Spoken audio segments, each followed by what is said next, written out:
এখন হচ্ছে জামাতকে দোষারোপ করে তারা নিজেরা পার পেতে চাচ্ছে, মূল বিষয়টা তাদের এই অপকর্মগুলো পার পেতে চাচ্ছে। কিন্তু বাস্তবতা হচ্ছে এখন এমন একটা যুগ যে আগের দিনে শুধুমাত্র সাংবাদিকরা, নির্দিষ্ট পরিমাণ লোক সাংবাদিক থাকতো, এখন কিন্তু প্রতিটি মানুষই সাংবাদিক। যে ছাত্র আন্দোলন যেটা ছিল সেটা কিন্তু একেবারেই অহিংস আন্দোলন ছিল সারা বাংলাদেশে, এবং স্বতঃস্ফূর্ত আন্দোলন, এবং একটা যৌক্তিক আন্দোলন, যে মেধার ভিত্তিতে হুম। যারা প্রশাসনে বসবে, যারা দেশ পরিচালনা করবে, তারা যেন মেধাবী হয়। এবং একটা হুম। জাতি যদি মেধাবীদের দ্বারা পরিচালিত হয়, তাহলে সেই জাতি খুব দ্রুত উন্নতি ঘটে, এইটাই স্বাভাবিক। তো তাদের যে যৌক্তিক দাবিতে, সেই যৌক্তিক দাবি সারা বাংলাদেশে যেমন গণ আন্দোলন তৈরি হয়েছে, হুম। সারা পৃথিবীতে, এমনকি ভারত, আমরা দেখেছেন যে ভারত তো সবসময় আওয়ামী লীগের পক্ষে থাকে, তারা যা বলে হ্যাঁ হ্যাঁ করে, কিন্তু আমরা দেখলাম যে ভারতের ছাত্র সংগঠনগুলো এই ছাত্র আন্দোলনের পক্ষে, উইথ আপনার সারা বিশ্বের ব্রিটেন থেকে আরম্ভ করে অন্যান্য দেশের যে সমস্ত ছাত্র সংগঠনগুলো আছে, তারাও কিন্তু এই ছাত্র আন্দোলনকে তারা সাপোর্ট করেছে এবং সহানুভূতি জানিয়েছে। এখন আমাদের সরকার তো প্রথমেই ছাত্রদের এই আন্দোলনকে কোনো মতেই পাত্তা দিতে রাজি না। হুম। মাননীয় প্রধানমন্ত্রী উনি বললেন এসে কি বলে, মুক্তিযোদ্ধার নাতিপুতিরা চাকরি পাবে না, চাকরি পাবে কি সেই রাজাকারের বাচ্চারা। এবং এই যে রাজাকারের বাচ্চাটা বলার সঙ্গে সঙ্গে সারা দেশের সমস্ত ছাত্ররা মানে ফুঁসে উঠলো। সে ফুঁসে ওঠার ফলাফল এমন একটা অবস্থা, যে বেকায়দা অবস্থা, যে সরকারের মানে অবস্থা একেবারে ত্রাহি মধুসূদন অবস্থা। সেই অবস্থায় এখানে আরেকটু ঘি ঢেলে দিলে হচ্ছে আমাদের ওবায়দুল কাদের সাহেব। তিনি বললেন যে এদেরকে ঠেকানো আমাদের ছাত্র লীগ যারা আছে তারাই পারে। ছাত্রলীগদের নামানোর পরে ছাত্রলীগ তো তুরির মতো উড়িয়ে চলে গেল মানে কয়েক ঘন্টার মধ্যে।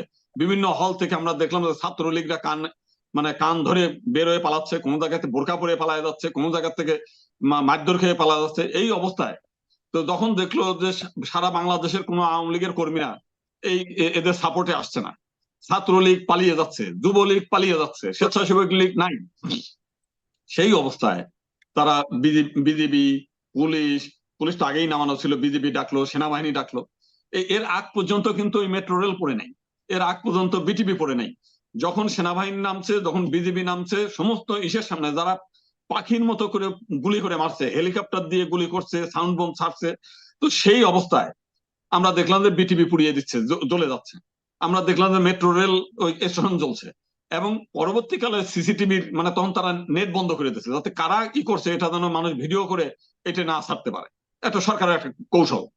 পরবর্তীকালে ওই সময়কে যে সমস্ত সিসি ক্যামেরার যে ভিডিও ফুটেজ, সেখানে দেখলাম যে ছোট ছোট বাচ্চারা টোকাইদের মুখ বন্ধ করে তাদের দিয়ে, বড় 4 জন 5 জন 7 জন, এর বেশি না, তারা ওইখানে বিটিভিতে আগুন ধরাচ্ছে। তো এই 5 জন তো মানে বিটিভির গেটে যে দারোয়ান আছে, মানে আনসার আছে, ওরাই ঠেকাতে পারে, পুলিশ ঠেকাতে পারে, সেনাবাহিনী ঠেকাতে পারে, কেউ ঠেকাচ্ছে না। তারা ছাত্র মারতেছে, কিন্তু বিটিভির ভবন রক্ষার জন্য কোনো সেনাবাহিনী নাই, পুলিশ বাহিনী নাই, অথচ তার পাশেই পুলিশ দাঁড়িয়ে আছে, বিডিআর মানে বিজেপি দাঁড়িয়ে আছে। তার মানে তাদের একটা ভিতরে মানে জনগণ যেটা মনে করে একটা মৌন সম্মতি আছে, পুড়িয়ে দিকে এটাকে একটা ইস্যু আমরা তৈরি করতে পারবো। ঠিক একইভাবে যেটা নিয়ে এখন কথাবার্তা হচ্ছে, যে বাস মালিক সমিতির শ্রমিকরা হচ্ছে, এখন অনেকেই বলতেছে বা যে ওটা শিক্ষার্থীরাও ছাত্ররা। বলতেছে কি এতটা শক্তি বা এতটা অর্গানাইজড ওয়েতে শিক্ষকরা কি এত বড় ভবনে ওই সময় এত স্বল্প সময়ে এত বড় আগুন লাগানোর মতো ক্ষমতা কি শিক্ষার্থীদের ছিল? আমি বলি শিক্ষার্থীদের ক্ষমতা আছে, কিন্তু শিক্ষার্থীরা সেই পথে যাওয়ার চেষ্টাও করে নাই, সে পথে যায়ও নাই। কোনো ভিডিও ফুটেজ, কোনো সিসিটিভি ফুটেজ কোথাও আমরা ছাত্রদের পাই না। তাহলে যেটা আগুন পাই লাগলো অল্প বয়সী ফুটেজ। হ্যাঁ, হ্যাঁ, একই সঙ্গে আমরা যখন ওই যে সেই মেট্রো রেলের যখন স্টেশন পুরায় দেয়, সেখানে ইদানিংকালে সবাই এখন বলতেছে যে এগুলো হচ্ছে বাস শ্রমিকরা, যারা হচ্ছে মেট্রো রেলের কারণে ক্ষতিগ্রস্ত হচ্ছিল, তারা এটা করছে, সেটা ছাত্ররাও করেনি, অন্যরাও করেনি।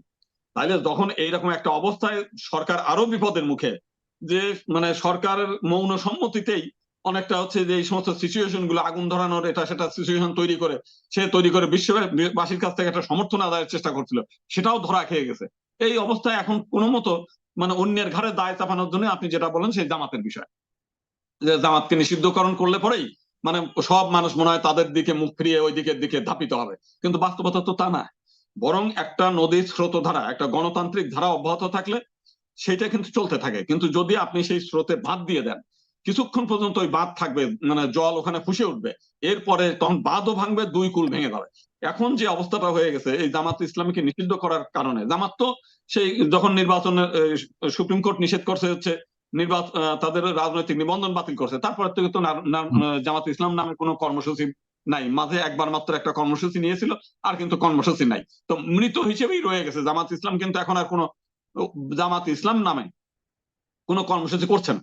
সেই মৃত জিনিসটাকে মেরে মানে বিশ্ববাসী দেখানোর সুযোগ যেটা করছে, মূলত এইটা আরো হিতে বিপরীত হবে। আপনি দেখবেন যে আগামী কাল থেকেই এইটা আরো বুমেরাং তৈরি হয়ে যাবে। এবং সমস্ত মানুষ আপনার দলকে নিষিদ্ধ করলেন, কিন্তু জনগণ যারা আছে, দলের কর্মী যারা আছে, যারা একটা আদর্শের ভিত্তিতে, জামাতের কর্মীরা অত্যন্ত প্রশিক্ষিত এবং অত্যন্ত আদর্শবান। এদেরকে আপনারা জানেন যে একসময় এই যে 1999 সালে যখন মানে জোট করে, সেই জোটের সঙ্গে জামাতের সঙ্গে আপনার বিএনপির একটা জোট ছিল। সেই সময় এরশাদ সাহেব ছিল তার সাথে। এরশাদ সাহেবকে টেনে হেসড়ে তারা নিয়ে আসছে আওয়ামী লীগের পক্ষে, কিন্তু জামাতকে কিন্তু তারা নিতে পারে নাই। এই জামাতের সঙ্গে তারা এই আওয়ামী লীগের বহু সখ্যতা ছিল। একসময় তারা তত্ত্বাবধায়ক সরকারের যখন এই করছে, রূপরেখা এই করছে, তখন জামাত জাতীয় পার্টি এবং আওয়ামী লীগ একসঙ্গে মিলেই করছে। জামাত বিএনপি জাতীয় পার্টি একসঙ্গেই করেছে। এবং বিভিন্ন সময় একবার হচ্ছে ঢাকা বিশ্ববিদ্যালয়ের ছাত্রদের হাতে যখন নিজামী মার খায়, তখন আমাদের শেখ পরিবারের একজন শেখ সেলিম উনি দেখা করে আসছেন, সহানুভূতি করে আসছেন। জামাতের সঙ্গে মূলত দ্বন্দ্ব হচ্ছে সে বিএনপির সঙ্গে গেল কেন, এইটা হলো মূল বিষয়। এবং কোনো মতেই জামাতকে আওয়ামী লীগের সঙ্গে লাস্ট পর্যন্ত আনতে পারে নাই বিধায় আজ এই কারণে। একসময় যখন হচ্ছে সেই রাষ্ট্রপতি ইলেকশন ছিল, সেই রাষ্ট্রপতি ইলেকশনের যে বিচারপতি বদরুল হায়দার চৌধুরী, তখন কিন্তু গোলাম আজমের কাছে তারা গিয়েছে ভোট চাওয়ার জন্য।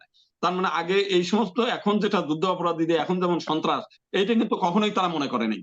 চিরকালই তারা একসঙ্গে গণতান্ত্রিক হিসেবে দল হিসেবেই তারা ট্রিট করেছে। এবং আপনারা জানেন জামাতের 2 জন মন্ত্রী ছিল, তারা অত্যন্ত আজ পর্যন্ত তাদের বিরুদ্ধে কোনো দুর্নীতির মামলা হয়নি। তার মানে এই সরকারও করে নাই যে তারা কোনো দুর্নীতিবাজ। তো সব দিক দিকেই তারা যে জামাতকে নিষিদ্ধ করতেছে, এইটা করতে চাচ্ছে মানে বিশ্ববাসী যে দৃষ্টিটাকে আড়াল করার জন্য, মানে ভিন্ন খাতে প্রবাহিত করার জন্য। কিন্তু এই ঘটনাগুলি জামাত শিবির ঘটিয়েছে, জামাত শিবিরের সম্পৃক্ততা রয়েছে আন্দোলনের মধ্যে, এবং তারাই আসলে এই অগ্নি সংযোগ থেকে শুরু করে এর মধ্যে জড়িত আছে বলে বলছেন সরকার মন্ত্রীরা। সেগুলো কি বলবেন?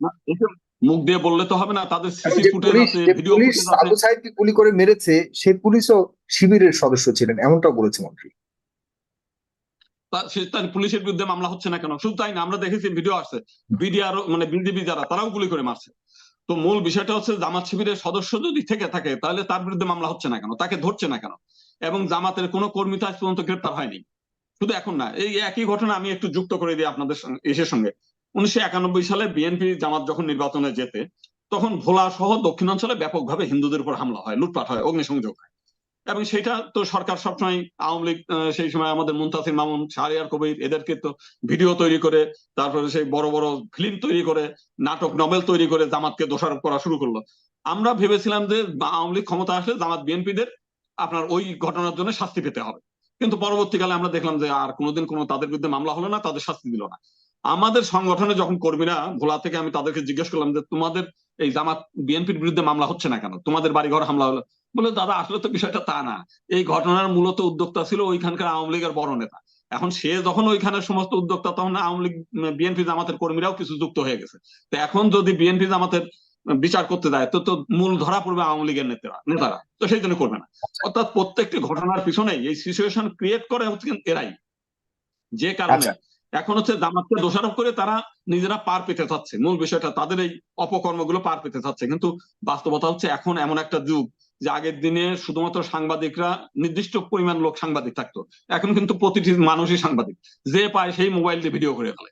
যে কারণে এখন তার লুকোচুরি করার সুযোগ নাই, কাউকে একের দোষ অন্যের ঘাড়ে চাপানোর সুযোগ নাই। যে কারণে সরকার যে জিনিসটা করতে চাচ্ছে, এটা সরকারের জন্য মোটেও ভালো হবে না, মানে মাঝের থেকে আরো মানে বিপদে পড়বে। এইটা হচ্ছে আমার অবজারভেশন।